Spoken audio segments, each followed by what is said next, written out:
Listening test. You will hear a number of different recordings and you will have to answer questions on what you hear. You will have time to read the instructions and questions and you will be given time to check your work. All the recordings will be played once only. The test is in 4 parts. Now turn to section 1. Hear a woman talking on the phone to a furniture company. First, you have some time to look at questions 1 to 5.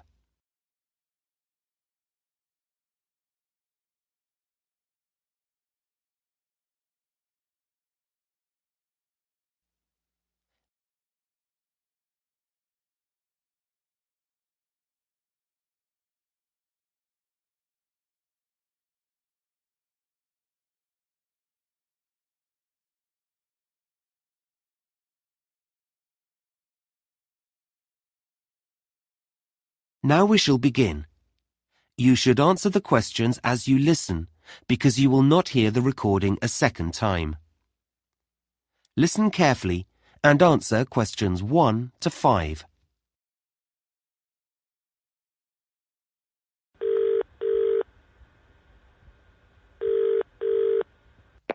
Good afternoon, KT Furniture. Can I help you? Hello, yes.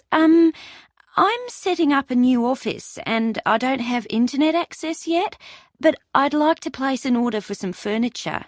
That's fine. You can do it over the phone and I can fill in the form for you this end. Oh, great, thanks. I just need to take a few customer details first, if that's okay. Yes, fine. What name is it? My name? Yes. Oh, it's Sue Brown. Sue Brown. Thanks. And what's the name of your company, Miss Brown? It's a clothing company. It's called Dress Your Best. Okay, I'll just note that down. Dress for best. No, Your Best. Oh, right.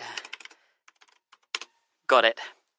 So you make smart clothes? Yes, formal dress for weddings and special occasions. We also repair and alter clothes. I see. And where are you located? What's your postal address? Right, well, we're on Kirby Trading Estate. Kirby. How do you spell that? It's Kirby. Oh, I know that area. It's New Hampton Road, isn't it? Yes, that's right. Number 210 in South Down. Okay. And can I have a contact number for our delivery man? Sure. It's probably best if I give you my mobile number. Okay. The number's 09356 788 545. Okay. 778. No, 788 545. Oh. Okay, that's great. Now, just a couple more questions before I take your order. Fine. We have 2 delivery dates this month, and you should be able to have either. When are they? Well, there's one on the 16th of the month, but there's a charge of $40 for that one. Oh, that's a lot. Or there's option 2, which is the end of the month. I'll have to confirm the date later, and that's a free delivery. I'll take option 2, thanks. I don't want to pay a charge. Okay, I'll note down no charge. We haven't organised the office yet, so there should be plenty of time. And lastly, you don't have an account with us, so how would you like to pay? Oh, I'll pay by credit card. Okay, will that be Visa? Is American Express okay? Absolutely fine. Before you hear the rest of the conversation, you have some time to look at questions 6 to 10.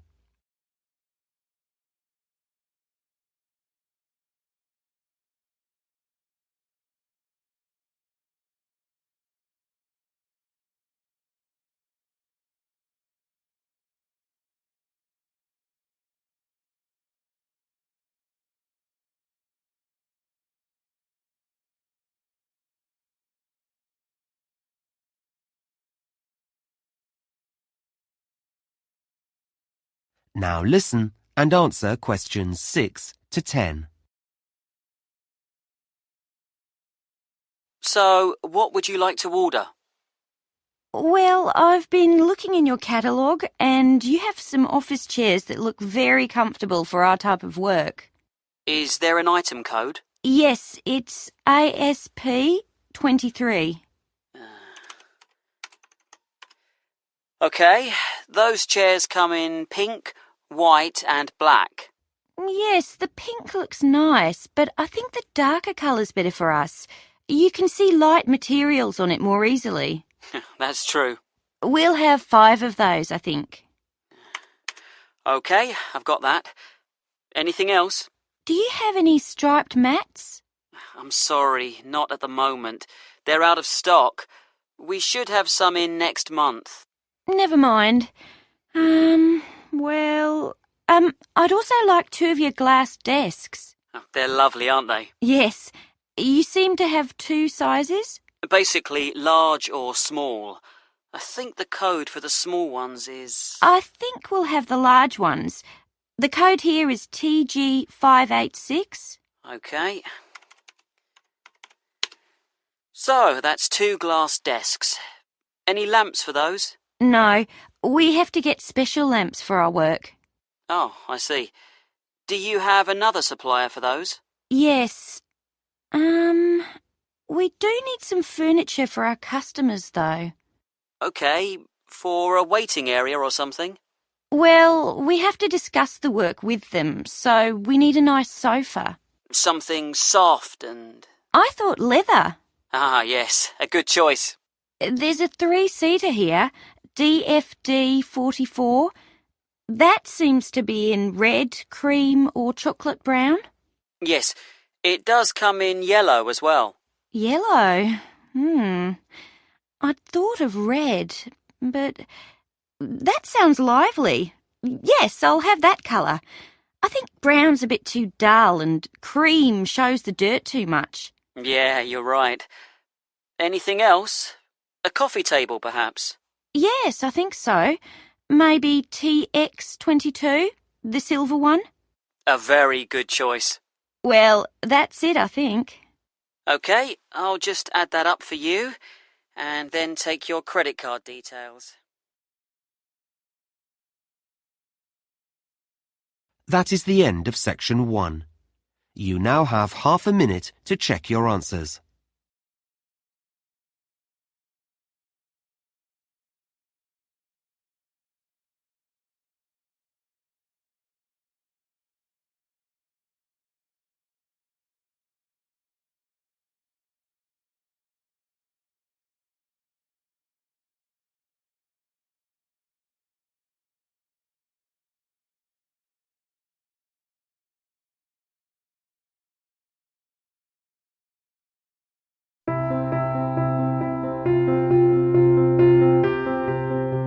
Now turn to section 2. You will hear someone talking on the radio about a running event. First, you have some time to look at questions 11 to 17.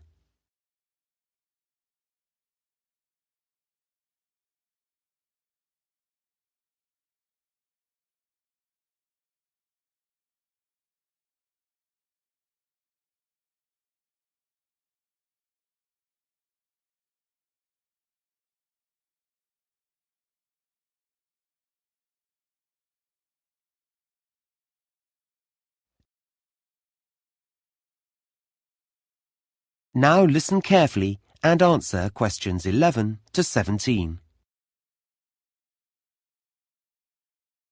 Now, we're grateful to Fred McKinnon for coming into the studio today to give everyone a few tips about the City Marathon that's taking place next Saturday. Thanks, Shweta. Yes, we're all very excited about the big event.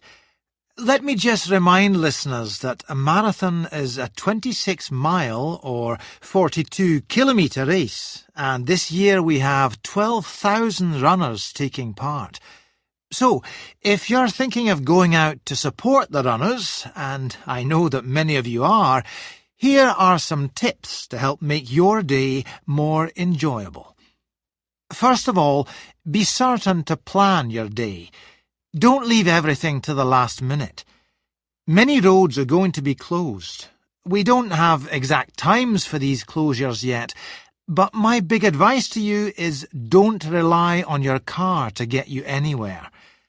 In fact, the best way to get around the town will be on foot. You may choose to cycle, but you still won't be able to go on roads near the runner's route. Now, we did a broadcast last week in which we told all our runners to wear the right kind of shoes, and I'm going to tell you to put on sensible clothes. A lot of visitors will be coming to the city. You may be hunting for someone in the race that you want to support. The weather may be hot or it may be wet, which leads me on to another thing. Make sure you look at the forecast on Friday night. If it's going to rain, take an umbrella. And if it's going to be hot, take some drinks. However, please don't try to pass these to the runners. We already have hundreds of volunteers who'll be standing on the roadside, so let them give out the drinks. When you get into the town, find yourself a spot to stand in. You may well want to walk up and down the route, but please don't cross the road. There could be thousands of people running towards you, some very tired and not able to focus clearly. We don't want any accidents, and runners don't want obstacles like you in their path. What they do need is your support, particularly when their energies are low, so cheer them on, and for once, don't worry about noise. The louder, the better. Lastly, if you have friends or relatives who are taking part in the run, please don't say that you'll see them at the finish line. If everyone does that, the whole area will be terribly congested and you won't be able to find anyone. Well, that's most of the advice, but I'd like... Before you hear the rest of the talk, you have some time to look at questions 18 to 20.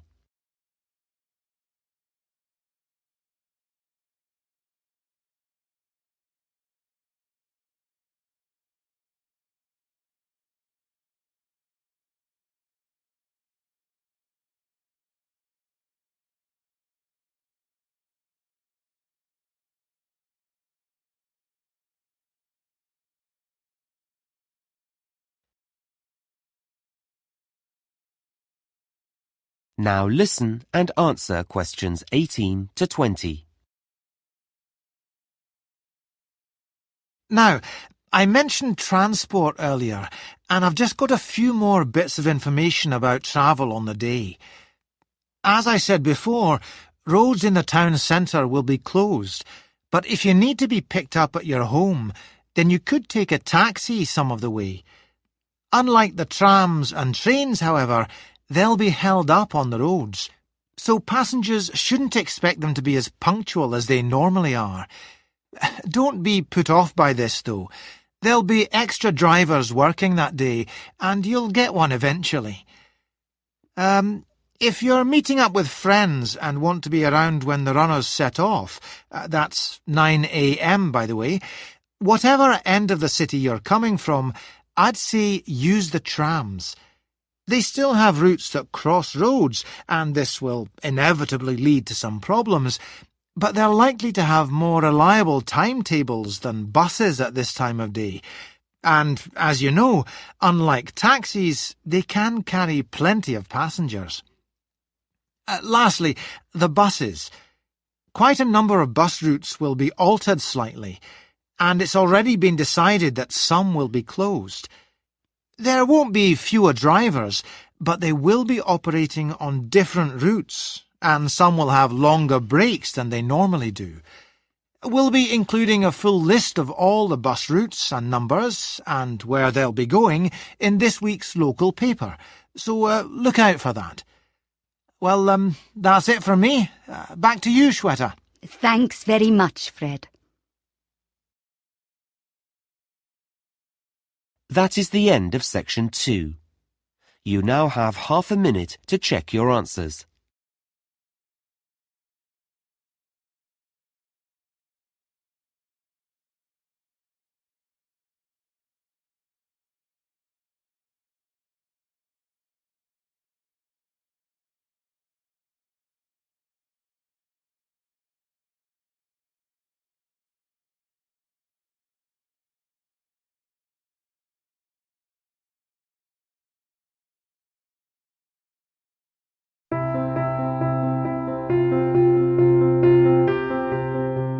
Now turn to section 3. You will hear a tutor and a student discussing a seminar. First, you have some time to look at questions 21 to 26.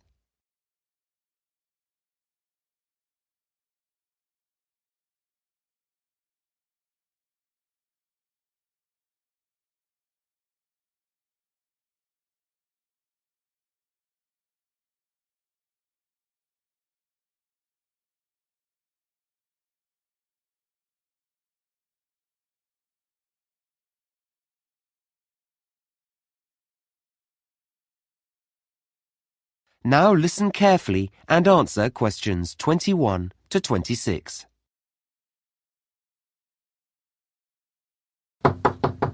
Come in. Hi. Oh, hello, Ahmed. How are you? Fine, thanks. Have a seat. So, how do you think the seminar went last week? Oh, well, I enjoyed it, yes, though I'm not sure I really followed parts of the discussion that took place. You know, about the theory and all that. Well, we can talk about that later. But were you comfortable in a group? Oh, it's better, I think, than working on your own, though you're comparing yourself all the time with the other students there. Okay. Well, let's talk about how you did and look at some strategies to help you in the future. That would be great. Now, one of the things that students often overlook when they go to seminars is that you do need to prepare for them. You can't rely on other people. I know, and I did look at the results of the experiments we did in class and write them up beforehand, as you said. Yes, and that was good. It made it easier to analyze them. But you have to do some background reading as well. Did you get the list of articles I sent round? I've started to read them. Okay, well, you'll know that for next time. Yes, sure. So, let's move on to your participation in the seminar. Right. Perhaps you can tell me how you think that went. Yeah, well, I'm not used to talking to more than a couple of people. It's very different from the way we learn in my home country. Yes, I appreciate that. So I think I know I should have included everyone, but I think I kept turning to the person next to me. Is that because you were avoiding eye contact? I don't think so. I'm not shy. It's just habit, I think. Well, that will improve as we do more seminars. Uh-huh. Another difficulty is knowing when to speak. Like when it's your turn. Yes. Yeah. I felt I did wait for a pause. Yes, you handled that quite well. The thing I'm really concerned about is keeping up with the discussion. Does your mind wander off? Sometimes. I jot down a lot of information, but I still find myself thinking about something else when lots of other students are talking. If there's an assignment to do at the end of a group, that usually helps. I'm sure it does. Okay. Now, the last thing I want to look at is the role that you play in the seminar. What do you mean? Well, when students work in groups, they don't all behave the same way. Some students are quiet, some look for support, some ask a lot of questions. Oh, that's a new idea to me. I don't know what I'm like. That's probably because you're thinking about your own performance all the time. I guess so. I mean, should I be different in some way? What I would say is that when we do the next seminar, you should look more at the people around you. You know, look outside yourself. Like ask myself how they feel? Yes, or what they're looking for from the group. Okay. It doesn't take much, but it's important to watch what other students are doing. Okay, I'll do that. Fine. Now, I'm going to suggest... Before you hear the rest of the conversation, you have some time to look at questions 27 to 30.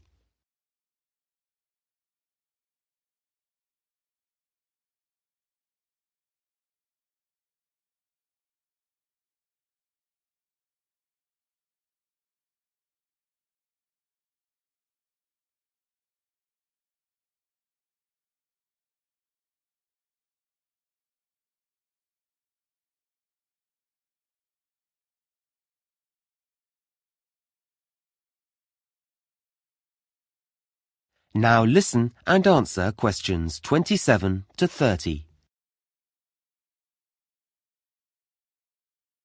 Now, I'm going to suggest a couple of strategies for next week's seminar. Okay. That's great. I need to participate more.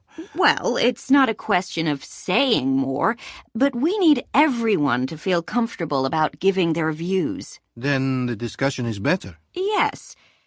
So, you're a confident person. Should I make sure I'm near someone who's quiet? You can do, but it's more about how well you pay attention to other students. Okay. So I need to be attentive. Yes, and then encourage someone else to say more by saying, "What did you mean when you said," or "What do you think about the idea that..." That way I'm talking. Yes, but you'll find that other people will talk too.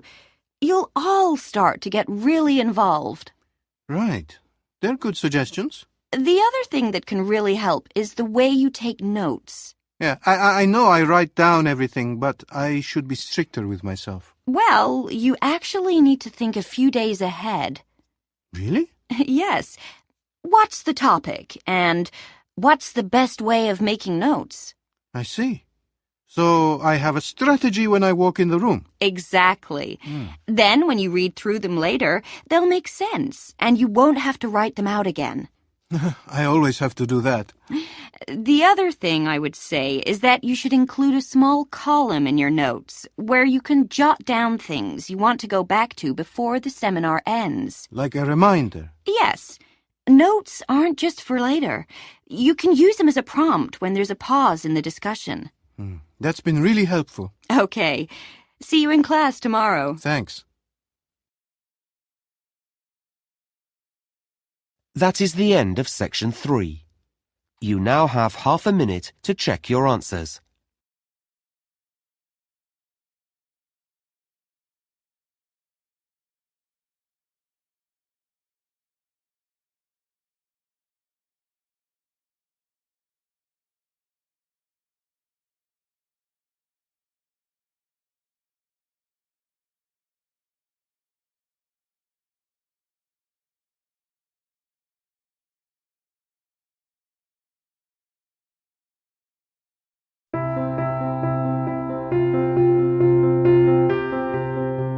Now turn to section 4. You will hear a lecture on desert plants. First, you have some time to look at questions 31 to 40.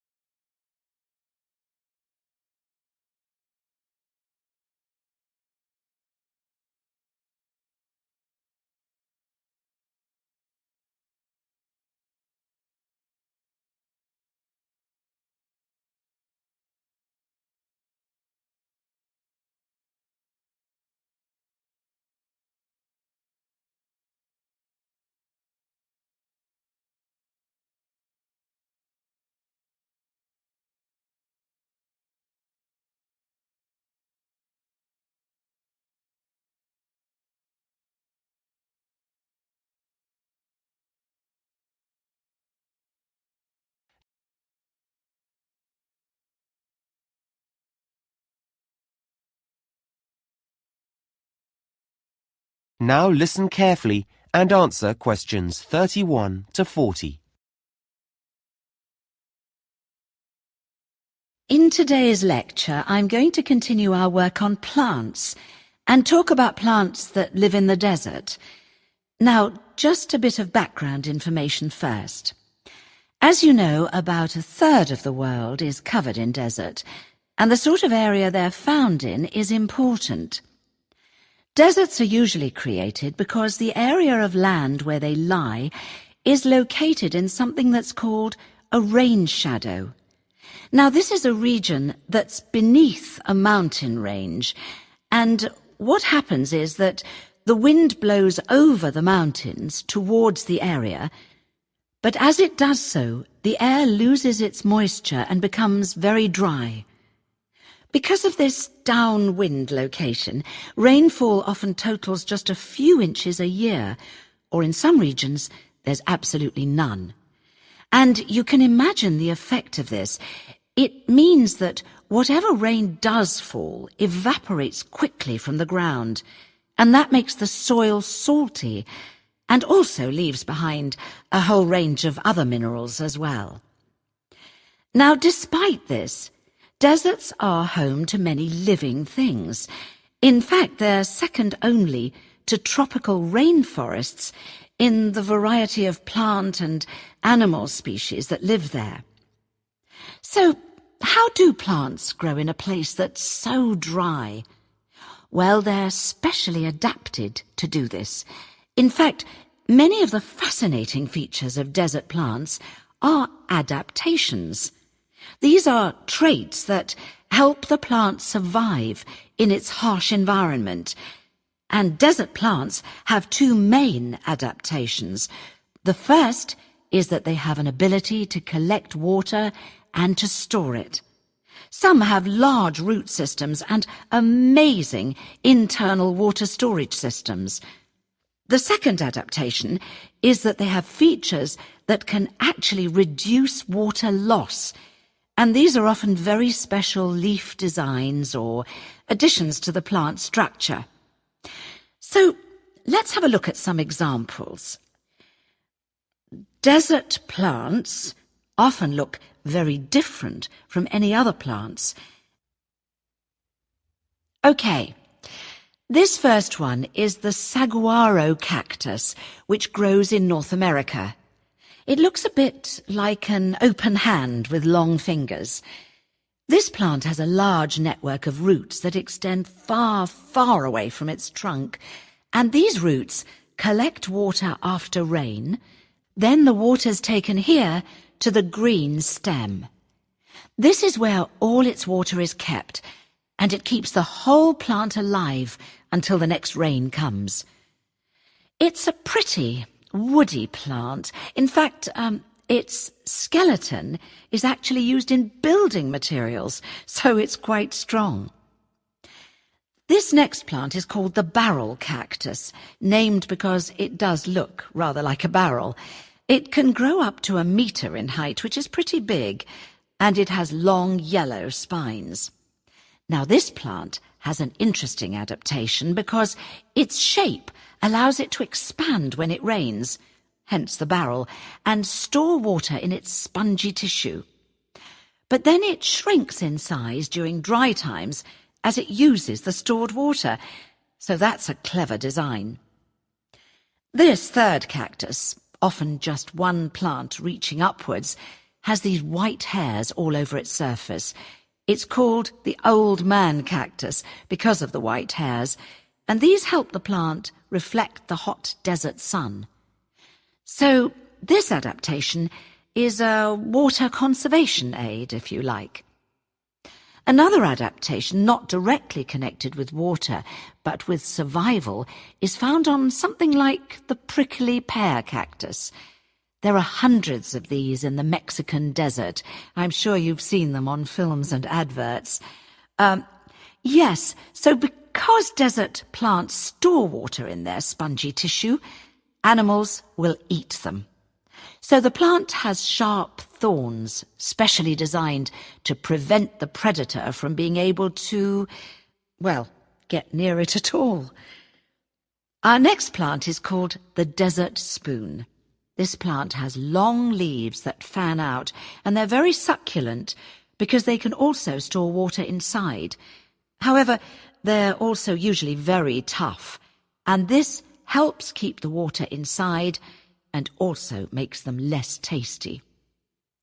Finally, we come to the aloe plant. This is one that many people keep in their homes. It's an attractive plant which has leaves that look and feel rather waxy. This surface behaves in a similar way to a plastic wrapper and helps the plant to hold the water in. It's a wonder plant, this one. Its juice has been used as a medicine for centuries, and even today you can find it in products on the pharmacist's shelves or in creams and lotions. Okay, well, we're going to take a closer look. That is the end of section 4. You now have half a minute to check your answers.